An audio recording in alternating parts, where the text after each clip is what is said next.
there, and welcome to the Immersion Wave podcast. My name's Alex McDermott, and I'm your host. And today I have a full house of experts to guide you through choosing your immersion cooling tank, the hardware that goes inside, and we'll also touch on scaling with immersion cooling. So, without further ado, I'll introduce my first guest, who is Daniel Pope. Danny, could you please give us an explanation of your role at Submer? Yes. Hi, everyone. Hi, Alex. So I'm the CTO and founder at Submer. Obviously, as founder, I wear many hats, but mostly focusing on the technology now. My background is in data center design and operations, which is probably one of the reasons why we do what we do here at Submer. Thank you, Danny. And now we have our extra special guest, Patrick Scateni from Hypertec. How are you doing? Patrick Scateni, guys. I think I know pretty much all of you. I'm working for Hypertec. I'm the Global VP of Sales. I'm also a sustainability evangelist. And what some call me the godfather of the Trident product, who's the immersion-born product for Hypertec. Thank you. Thank you for having me, by the way. We're glad to have you. And last but not least, we have Oriol. Oriol, can you tell us a bit about yourself? Sure, thank you, Alex. So my name is Oriol Chavanel. I'm the ecosystem tech lead here at Submer.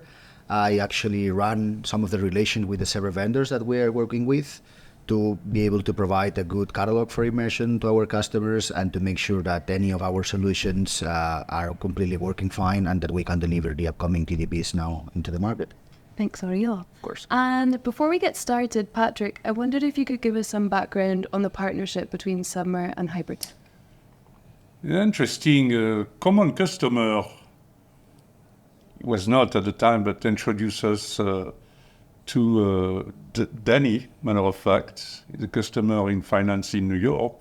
And as we were already selling some immersion, but he was immersion ready. It was almost 5 years ago, 2019.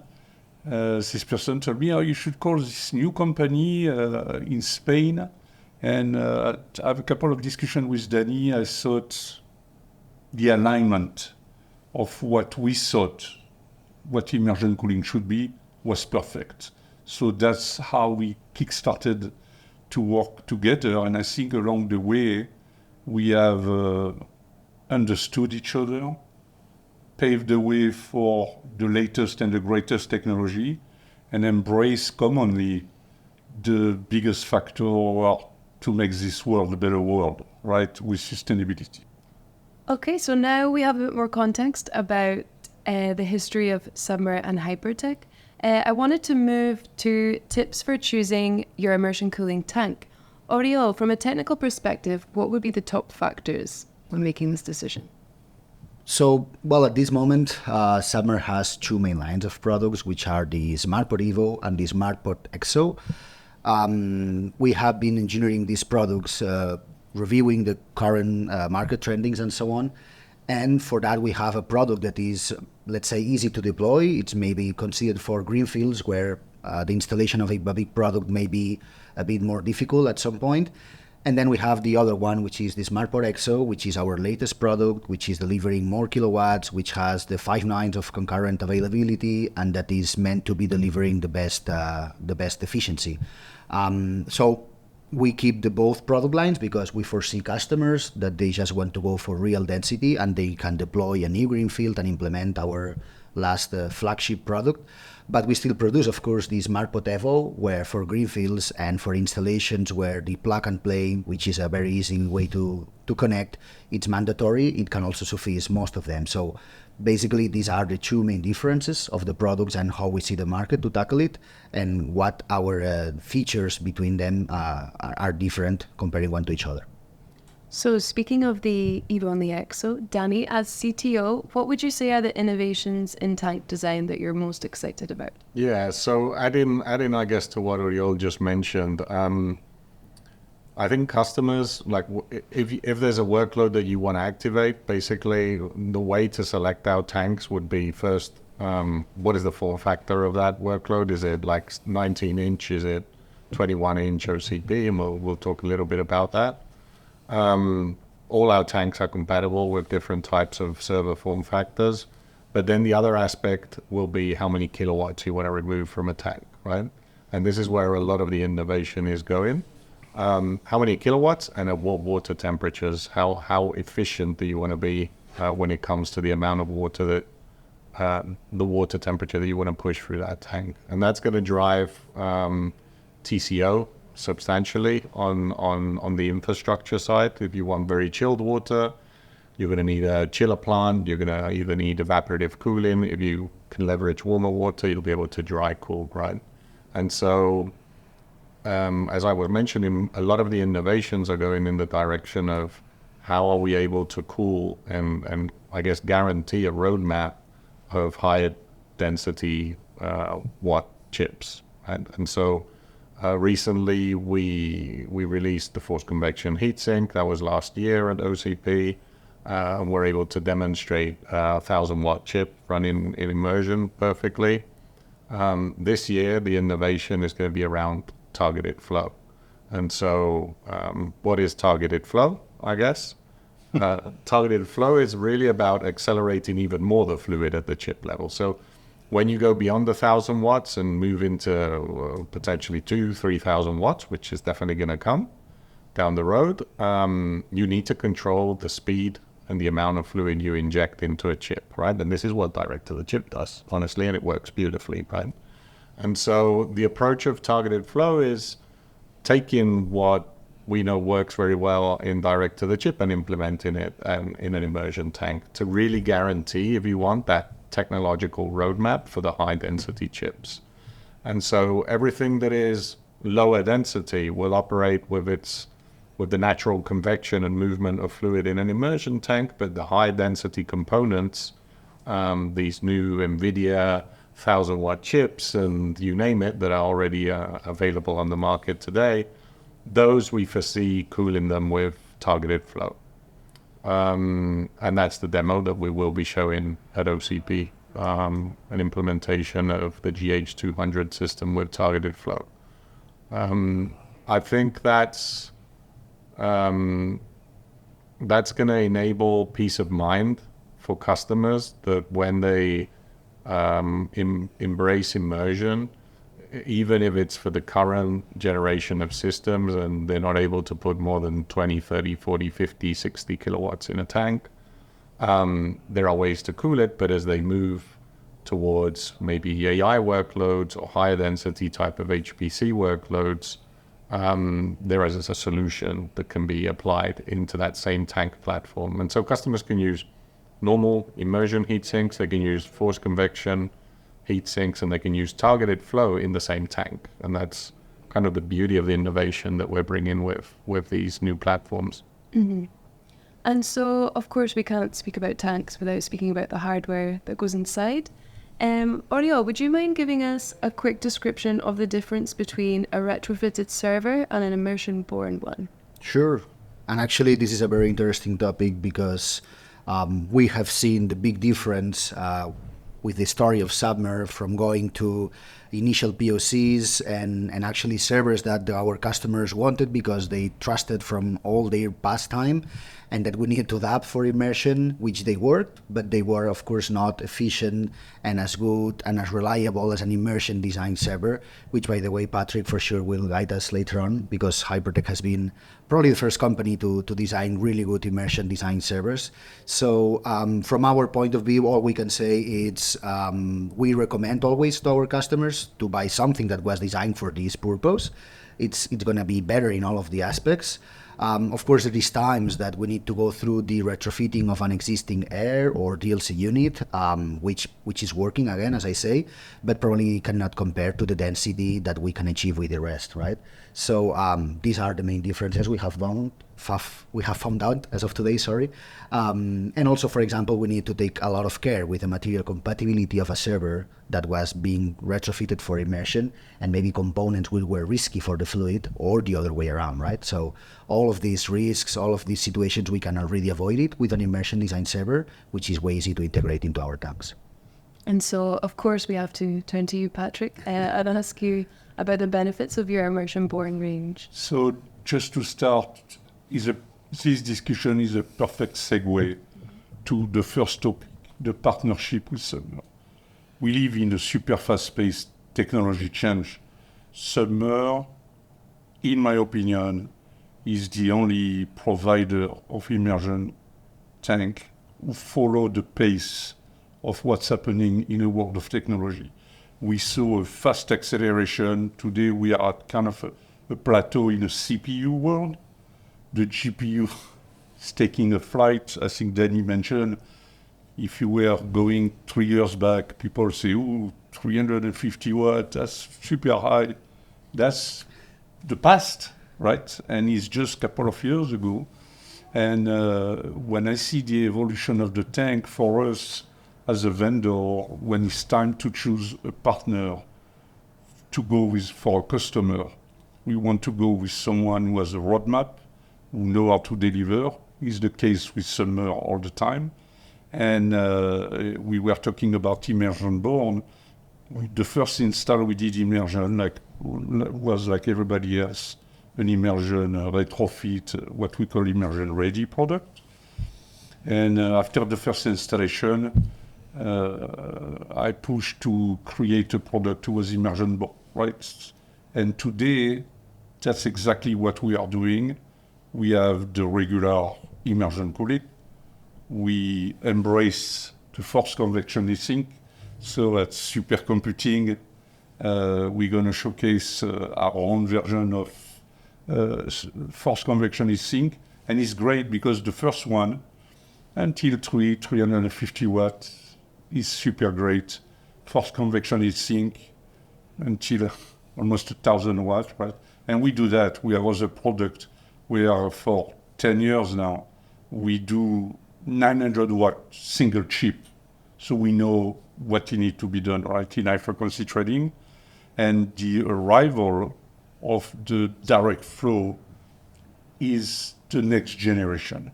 So we're going to showcase also with our good friend here on our own booth, the direct flow, who's going to bring us to the space where the naysayer of immersion say you can cool more than 300, 400, 500 watts will be put aside. The discussion will be stopped and say, look at that. Now we can go as fast as anyone else. Better, because there is a sustainability aspect. Usually people who do direct to chip, very few of them do the entire platform. It's only the chip, right? The memory in best case scenario, after you have the VR, the card and everything, there is very few suppliers who do that. Immersion is for that. And with the new tank, with the SmartPod XO, we bring the level to enterprise class with full redundancy, large scalability, who can accept pretty much any kilowatt load to be able to answer customer requirement. Mm-hmm. And Patrick, what would you say to the commonly perceived barrier to adoption that immersion is messy? Is what, sorry? Messy. Without naming anyone, there is a server vendor who have certainly one of the best technology around in direct-to-chip. When it's time to dismantle, is 90 screw, and you need to remove 12 pounds of copper out of the machine to remove a DIMM. So for the people who say immersion cooling is messy, you still need to look around, and there is today, the reason we created this immersion-born product was for ease of installation, ease of service, ease of maintenance, to avoid what was perceived as messy. Yes, you have, I don't want to say challenge because they are not challenge. It's a different modus operandi. The people who were driving combustion car before, when they saw electric cars, they say, oh my God, I need to install something in my garage, whatever. Guess what? Everybody is installing it today. So yeah, I think it's something who's going to slowly but surely disappear. Is you have today, still in data center today, you have people who were there 35 years ago. They don't want to change their way of working. But you have an entire new generation. I don't think they will mind, because at the end of the rainbow, there is the pot gold of sustainability.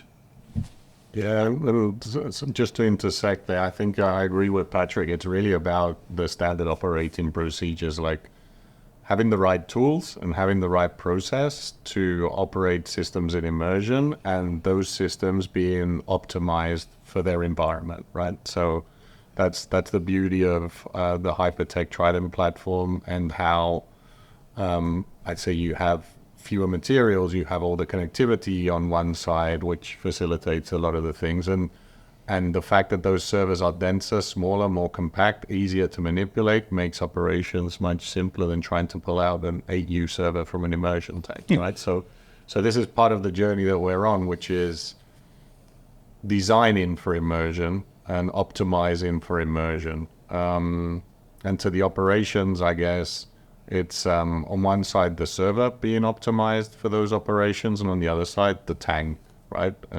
And how the typical interactions on a day-to-day basis, how those, again, you have a solid SOP for them, and you have simple tools that any IT operator can learn. Absolutely.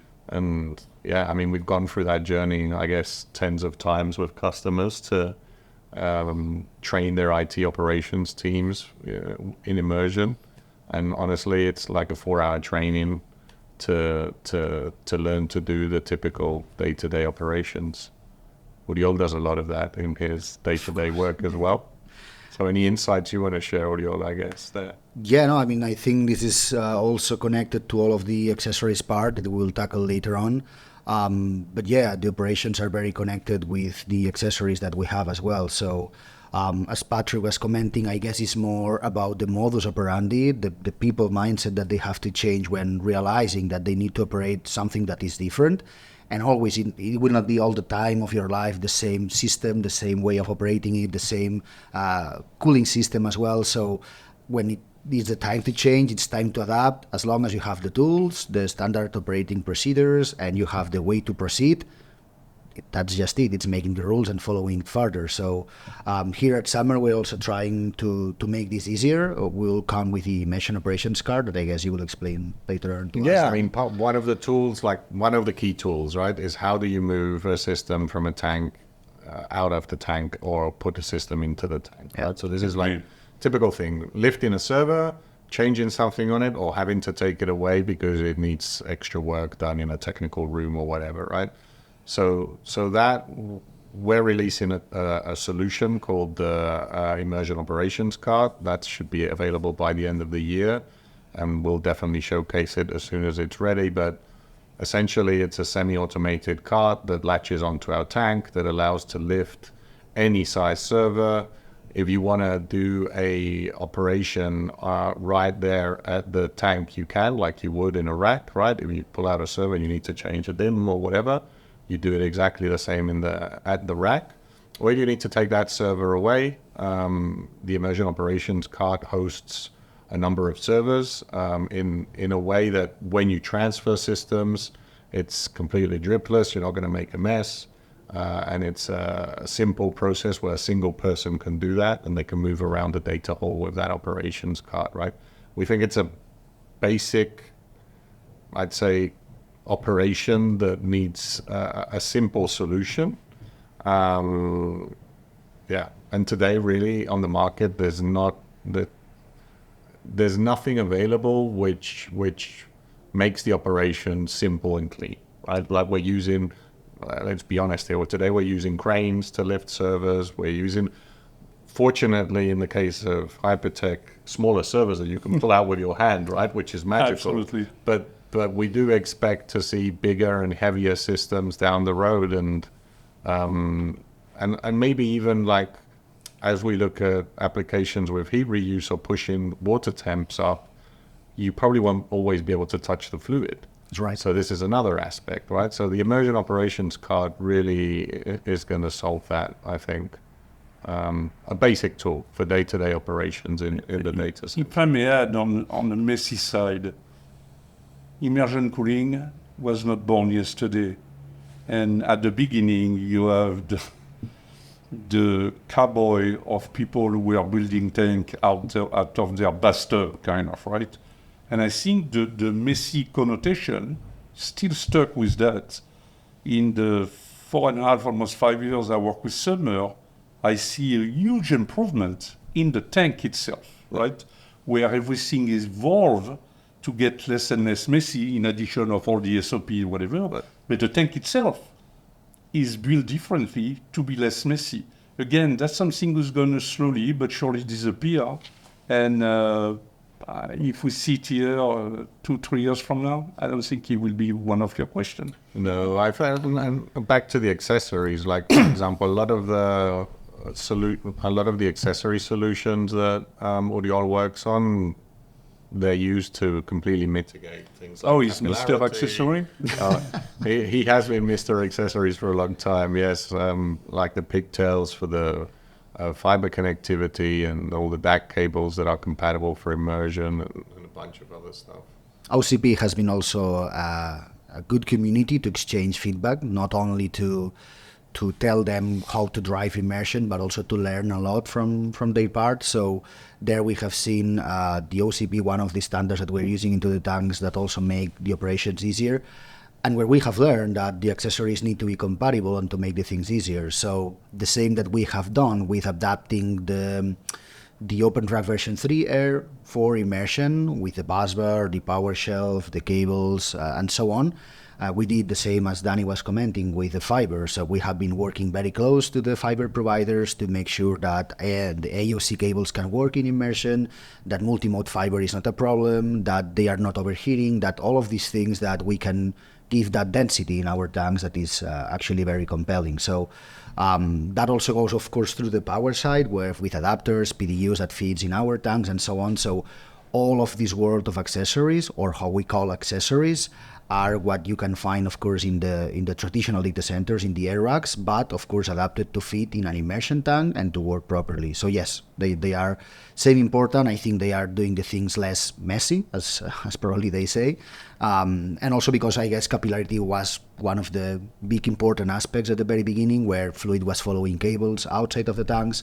But we have been working all of this out with the patch panels, with erasers, with different things that are preventing. Everything has changed, like from the fluid itself. Like a few years back, a completely different fluid. Absolutely, right? Everything has changed. So now it's like this whole ecosystem, I would say, is accelerating around immersion, right? And as we were saying, it's the tank's optimized, the server's optimized, all these accessories, the tools to work with the systems, and then all of a sudden you just have a completely different experience, right? And that's where I would probably invite people that might be reluctant to see and to operate an immersion tank, to go down that path, try it, or just come and see it at one of our innovation centers, be it here in Barcelona or in the US.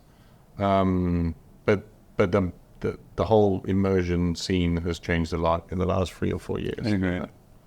And are there any other common challenges or perceived challenges with adopting immersion cooling that anyone would like to address? I'll open the floor for this question.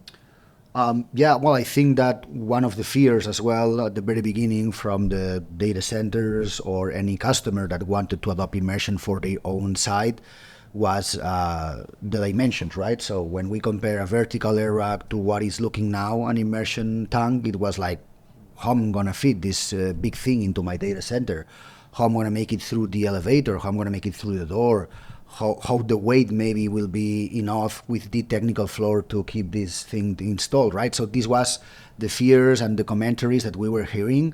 But as long as we kept working with the industry of the colos and the data centers, we have seen that they got actually their own answers, because they were interested in probably having more in less space sometimes. So they were like, well, maybe I don't need to use technical floor. Maybe I can just use concrete floor.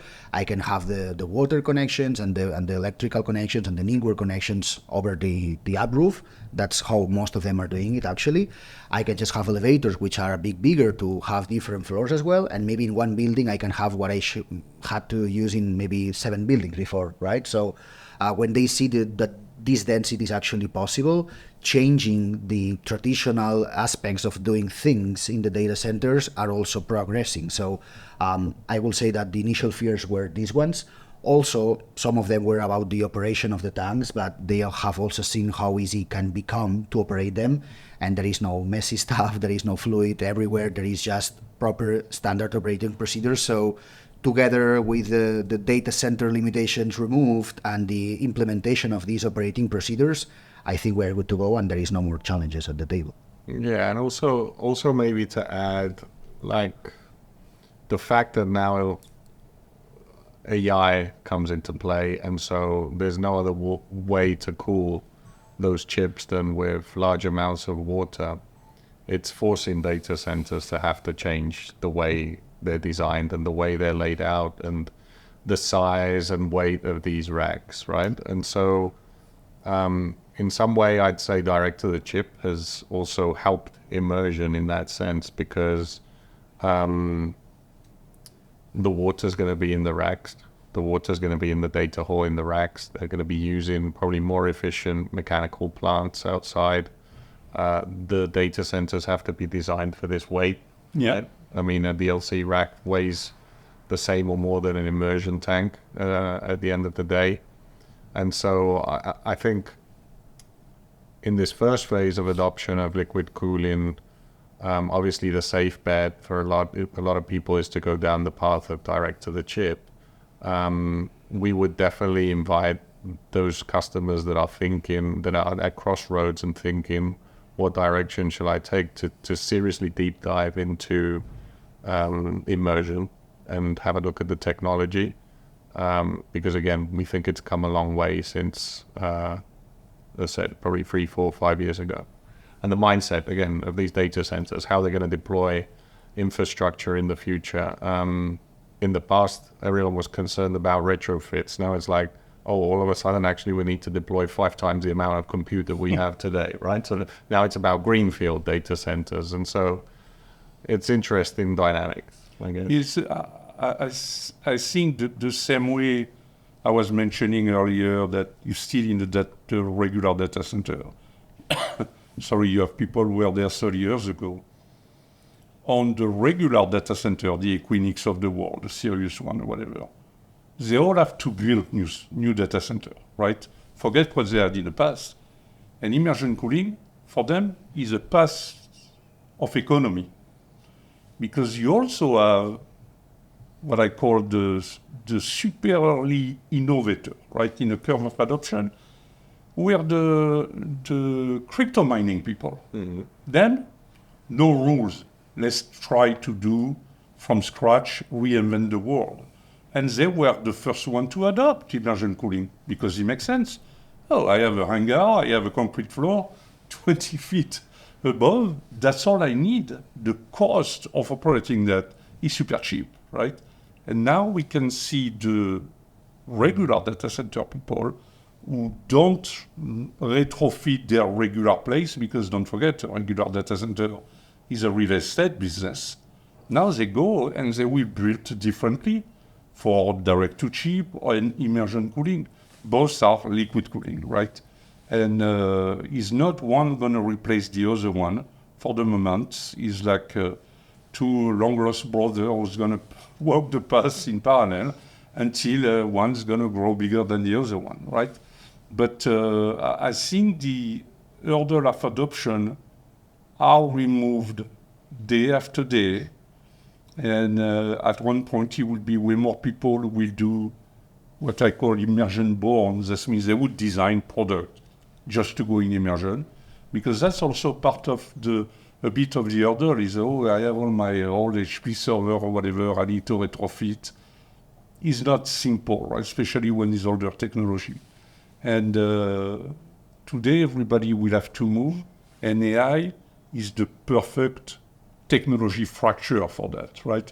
It's not like, oh, I'm going to use what I had in the past. It's breaking the rules, right? A bit like the crypto. Absolutely, community. You break the rules because something you bought A100 2-3 years ago, worth nothing today. Is not in money. I'm talking about performance. You put H200 is 100 times faster. So because you renew so fast, people will have to go with what's available. And at one point, I think Danny mentioned that today, good luck for the direct-to-chip to remove 3 kilowatts, right, on a particular ASIC. Or they're going to need an entire rack made in copper and pipe everywhere. So once we have our immersion cooling deployed and we're looking more at scaling up our facilities, Danny, I wanted to ask you how that impacts things like energy efficiency and operational costs.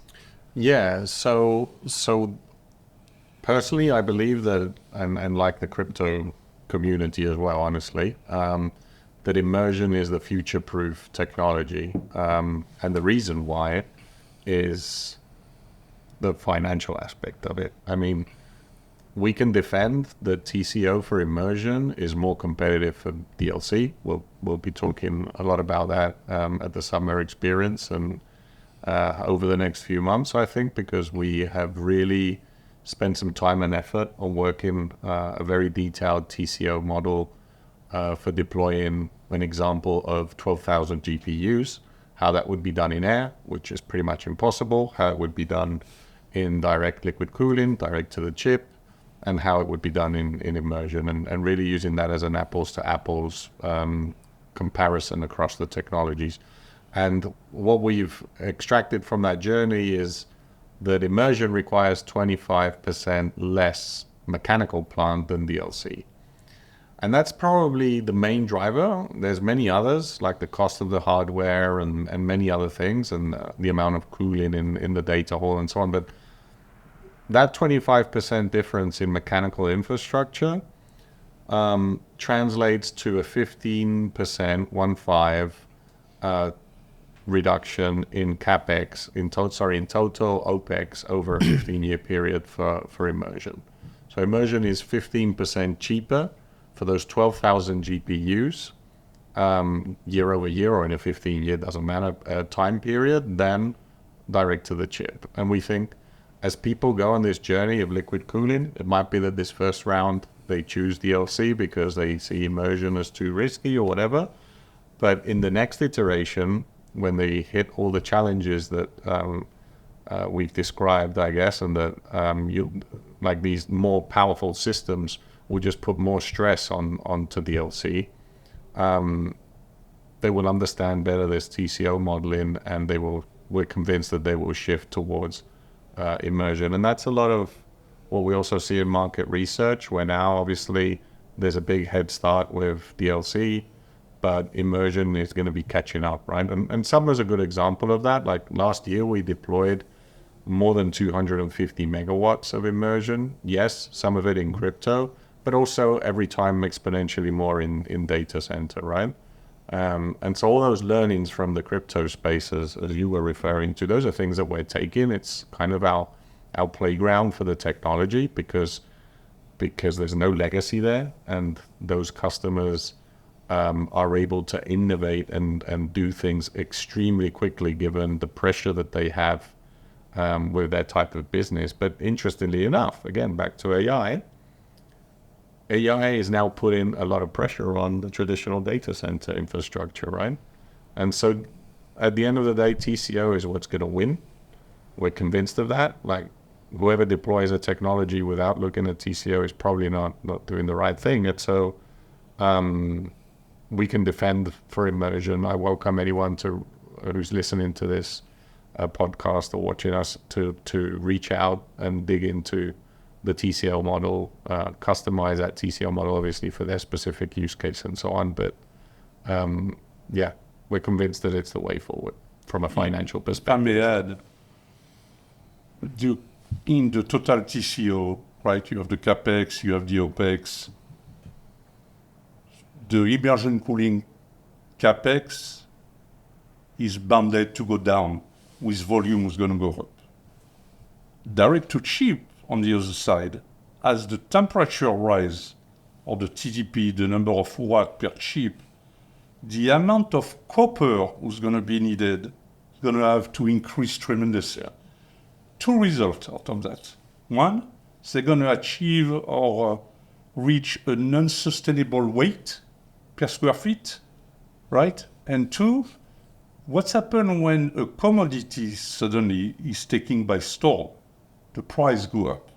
Suddenly you're going to have immersion is going to go down, and direct-to-chip cost is going to go up because they use a lot of extra material, right?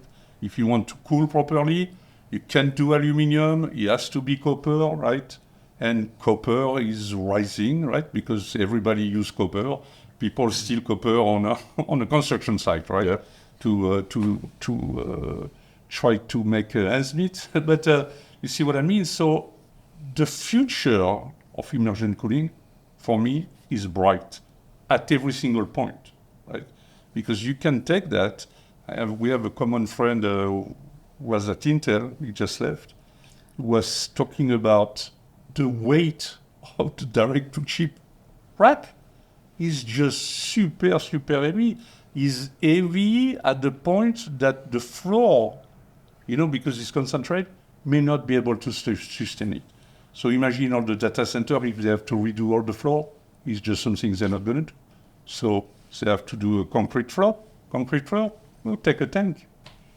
I know another major advantage for immersion is sustainability, which is something you're very passionate about, Patrick. How do our joint solutions enhance sustainability in immersion cooling situations? Today, you need to look at the sustainability aspect in many ways, right?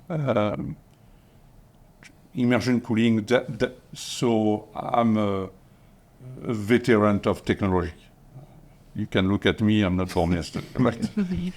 And what was interesting when we started with immersion cooling is it's going to make a better world. The data center today, everybody complains about it. It's noisy, it takes all the power of the grid.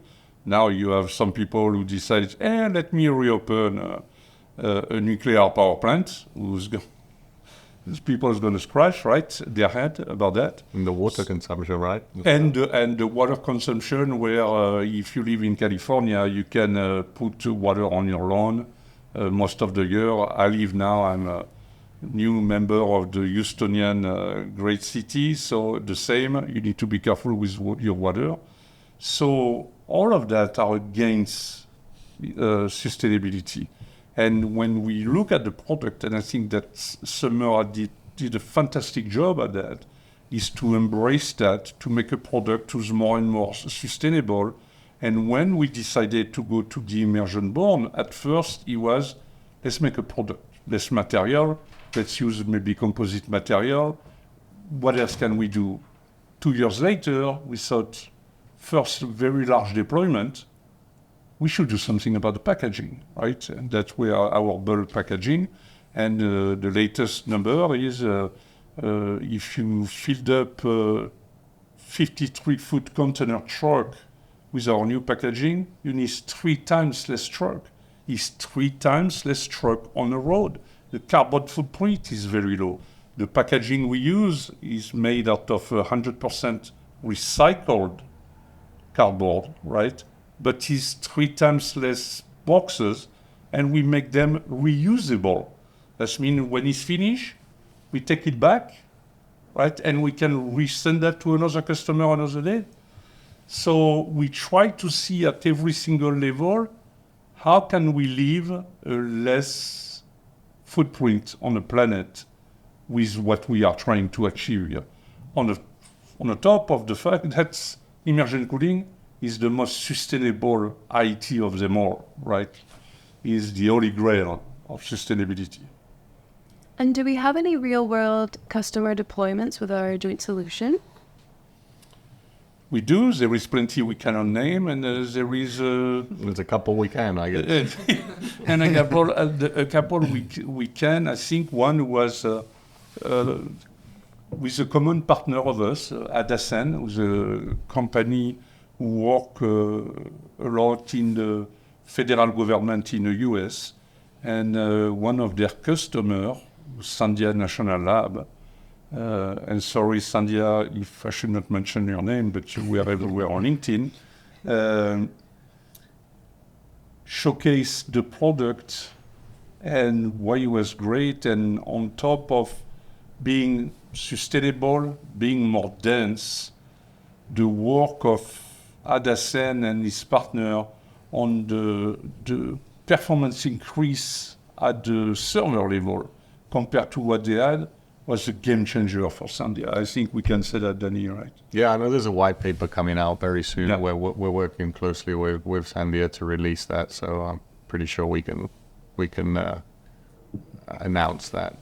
But yeah, I believe through again creative things, right? With our partner Addison, the workload orchestration. I know that they are able to through workload orchestration, they're able to compete, if you want, with higher end GPUs by using lower end GPUs Absolutely. and stuff like that, which is incredible. And Sandia National Labs have definitely benefited from that by being able to buy cheaper GPUs to run the same workloads, right?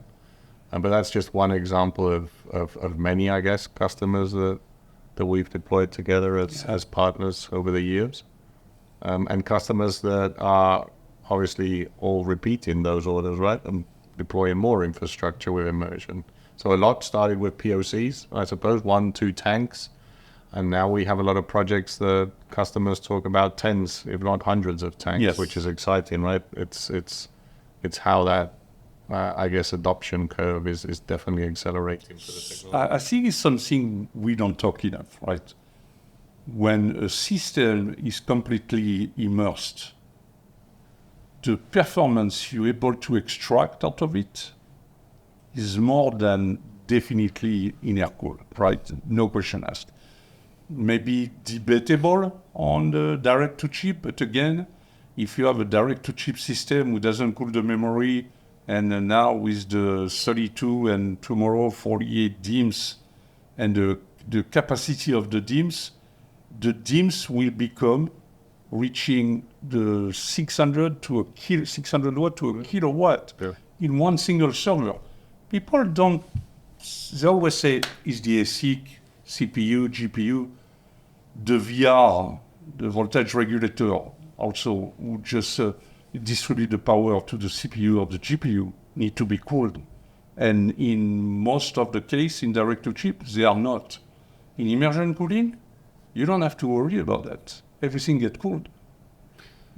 Actually, just to add on what you just point, Patrick, it's a very good one because also since Submer started to open the Submer Labs division, where we enabled a lot of testing and validation of components, we are being reached out by a lot of the manufacturers of server components to also test and validate those for immersion.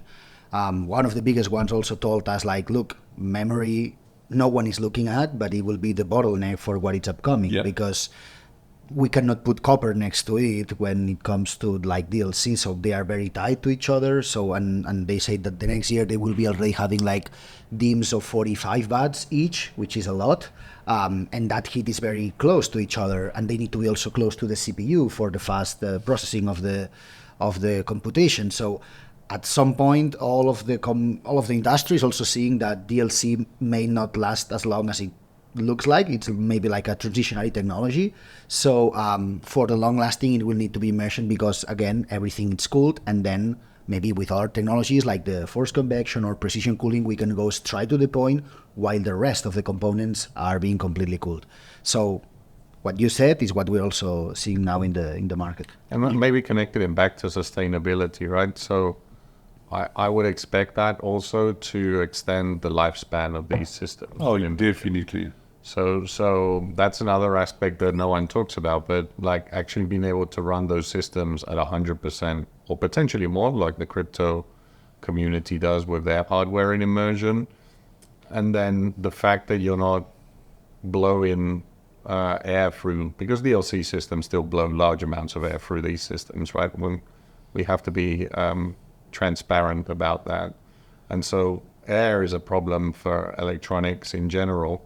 And I think the people need to wrap their head around what this insulating fluid, the impact of this insulating fluid really has on the server, right? And a lot of the, obviously, server manufacturers like yourselves, that's a journey that you've been on and that you fully understand. But now a lot of the component manufacturers are realizing that, as Oriol was mentioning, right? The memory guys, even the TIMs, the transfer interface materials, the hard drives, etc. We've done a lot of work with a lot of the component manufacturers, power supplies, etc. And the conclusion, the conclusion of each of them is that, wow, it just performs better in immersion than in anything else. So with time, that's all just going to be adding on, I think. And now we still only understand, if you want, or see the tip of the iceberg. Yeah, and actually on the power side, which is another very important topic, I'm very connected to the power part because of OCP again, but we have seen that the bigger players using the OCP standard, they said, wow, now we have, for example, a busbar that is overheating a lot, so how we fixing it? We put in more copper again, or we have seen water into the busbars to cool them down, which is like how you're putting water next to something that carries that much electricity, right? So something crazy. And on the testings that we have been doing in our immersion tanks, it turns that the current busbar that is already designed for air, but just adopted to go into a tank, it can handle 3 times what it handles in air in the worst situation possible with a higher temperature of the fluid. So all of the components have a very long lifespan and way more margin to play into immersion than when they were designed for air. We've seen that with the power supplies as well, right? Exactly. So the power supplies manufacturers telling us, oh, wow, actually, if I put this same power supply in immersion, by doing a couple modifications, putting some more components together and so on, without changing my design, I can extract 3 times the amount, I can run 3 times the amount of power through this power supply. And I think, again, that connects with your sustainability question, Alex, where maybe a lot of the manufacturers won't have to release new SKUs if they understand the impact of immersion, right? I know we've also been talking with Intel about this. Like, they have SKUs that they can perfectly overclock to an extent that they can't do in air, but they can in immersion, and without releasing a new product, they would potentially have a chip that's much more powerful, right? So I think in some way that connects with sustainability as well, right? Reusing technology that's already there, that was designed for a medium which is suboptimal, and what happens when you put it in a medium that completely changes its performance. A lot of people are on that journey as well. Well, it's been a pleasure to speak to the 3 of you today. And I hope our listeners at home are feeling more informed about immersion cooling, whether it's from the tanks, the immersion-born servers from Hypertec, overcoming barriers to adoption. And if you'd like to stay up to date with Submer and Hypertec, feel free to follow us on our social media channels, and hopefully see you next time. Thank you. Thank you, guys. Thank you, everyone.